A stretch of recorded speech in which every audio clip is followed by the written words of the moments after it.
Chapter 11. Off to Kirin Island. Julian and George went to find Dick and Anne. They were waiting for them in the garden, looking rather upset.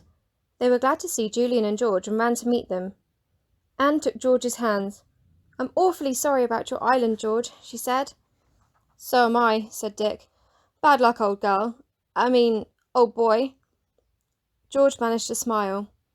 "I've been behaving like a girl," she said, half ashamed, "but I did get an awful shock." Julian told the others what they had planned. "We'll go tomorrow morning," he said. "We'll make out a list of all the things we shall need. Let's begin now." He took out a pencil and notebook. The others looked at him. "Things to eat," said Dick at once. "Plenty, because we'll be hungry." "Something to drink," said George. "There's no water on the island, although I believe there was a well or something years ago that went right down below the level of the sea and was fresh water.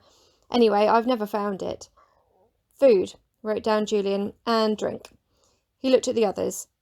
"Spades," he said solemnly, and scribbled the word down. Anne stared in surprise. "What for?" she asked. "Well, we'll want to dig about when we're hunting for a way down to the dungeon," said Julian. "Ropes," said Dick. "We may want those too." "And torches," said George. "It'll be dark in the dungeons." "Ooh," said Anne, feeling a pleasant shiver go down her back at the thought. She had no idea what dungeons were like, but they sounded thrilling. "Rugs," said Dick. "We'll be cold at night if we sleep in that little old room." Julian wrote them down. "Mugs to drink from," he said, "and we'll take a few tools too. We may perhaps need them. You never know." At the end of half an hour they had quite a nice long list, and everyone felt pleased and excited. George was beginning to recover from her rage and disappointment. If she had been alone and had brooded over everything, she would have been in even a worse sulk and temper. But somehow the others were so calm and sensible and cheerful, it was impossible to sulk for long if she was with them. "I think I'd have been much nicer if I hadn't been on my own so much," thought George to herself as she looked at Julian's bent head.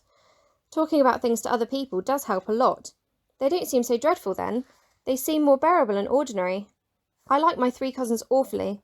I like them because they talk and laugh and are always cheerful and kind. I wish I were like them. I'm sulky and bad-tempered and fierce. No wonder Father doesn't like me and scolds me so often. Mother's a dear, but I understand now why she says I'm difficult. I'm different from my cousins. They're easy to understand, and everyone likes them. I'm glad they came. They're making me more like I ought to be." This was a long thought to think, and George looked very serious while she was thinking of it.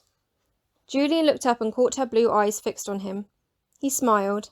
"Penny for your thoughts," he said. "They're not worth a penny," said George, going red.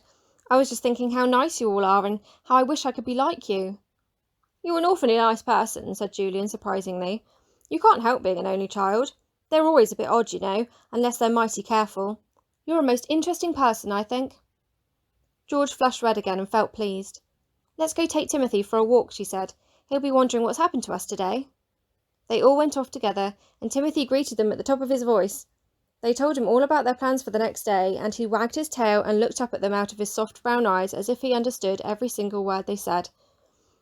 "He must feel pleased to think he's going to be with us for 2 or 3 days, said Anne. It was very exciting, and the next morning, setting off in the boat with all their things packed neatly in one end, Julian checked them all by reading out loud from his list. It didn't seem as if they'd forgotten anything. "Got the map?" said Dick suddenly. Julian nodded. "I put on clean jeans this morning, but you may be sure I remembered to pop the map into my pocket. Here it is." He took it out, and the wind at once blew it right out of his hands. It fell into the sea and bobbed there in the wind. All 4 children gave a cry of utter dismay.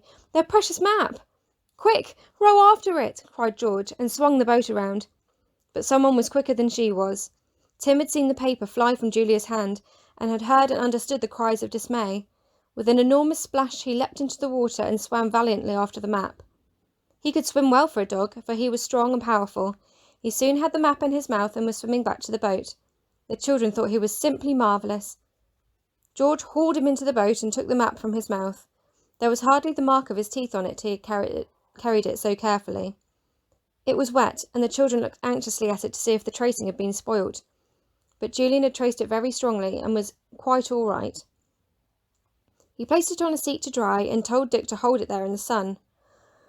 "That was a narrow squeak," he said, and the others agreed. George took the oars again, and they set off once more for the island, getting a perfect shower bath from Timothy when he stood up and shook his wet coat. He was given a big biscuit as a reward and crunched it up with great enjoyment. George made her way through the reefs of rocks with a sure hand. It was marvellous to the others how she could slide the boat in between the dangerous rocks and never get a scratch. They thought she was really wonderful. She brought them safely to the little inlet, and they jumped out onto the sand. They pulled the boat high up in case the tide came far up the tiny cove, and then began to unload their goods. "We'll carry all the things into that little stone room," said Julian. "They'll be safe there and won't get wet if it rains. I hope nobody comes to the island while we're here, George." "I shouldn't think they would," said George. "Father said it would be about a week before the deeds were signed, making over the island to that man. It won't be his until then. We've got a week anyhow." "Well, we don't need to keep a watch in case anyone else arrives then," said Julian, who had half a thought that it would be a good idea for someone to stay on guard at the inlet to give warning to the others in case anyone else arrived.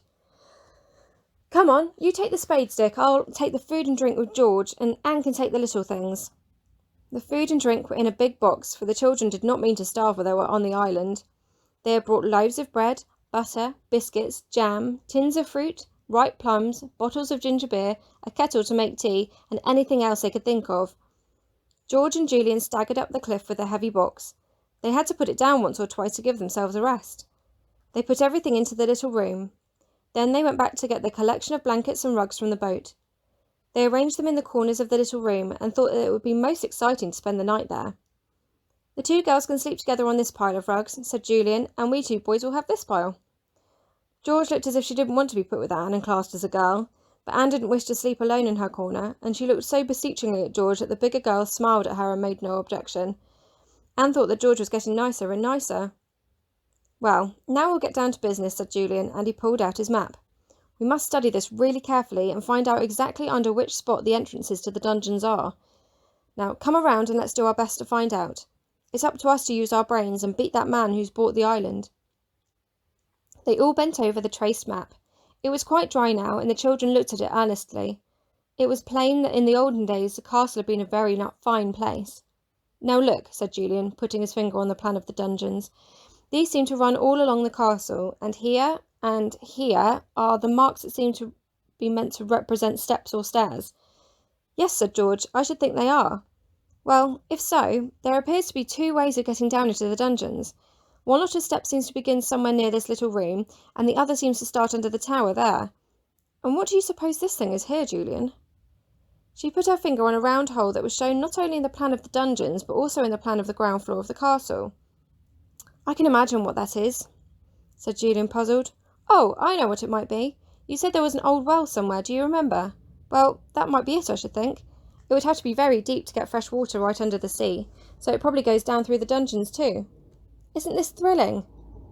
Everyone thought it was. They felt happy and excited. There was something to discover, something they could and must discover within the next day or 2. They looked at one another. "Well," said Dick, "where are we going to start on? Shall we try and find the entrance to the dungeons? The one that seems to start around this little room? For all we know, there may be a big stone we can lift that opens above the dungeon steps." This was a thrilling thought, and the children jumped up at once. Julian folded up the precious map and put it into his pocket. He looked round. The stone floor of the little room was overgrown with creeping weeds. They must be cleared away before it was possible to see if there were any stones that looked as if they might be moved. "We'd better set to work," said Julian, and he picked up a spade. "Let's clear away these weeds with our spades. Scrape them off. Look, like this, and then examine every single stone." They all picked up spades, and soon the little stone room was full of a scraping sound as the 4 of them chiselled away at the close-growing weeds with their spades. It wasn't very difficult to get the stones clear of them, and the children worked with a will. Tim got most excited about everything. He hadn't any idea at all what they were doing, but he joined in valiantly. He scraped away at the floor with his 4 paws, sending earth and plants flying high into the air. "Hi, Tim," said Julian, shaking a clod of earth out of his hair. "You're being a bit too vigorous. My word, you'll send the stones flying into the air too in a minute. George, isn't Tim marvellous the way he joins in everything?" How they all worked.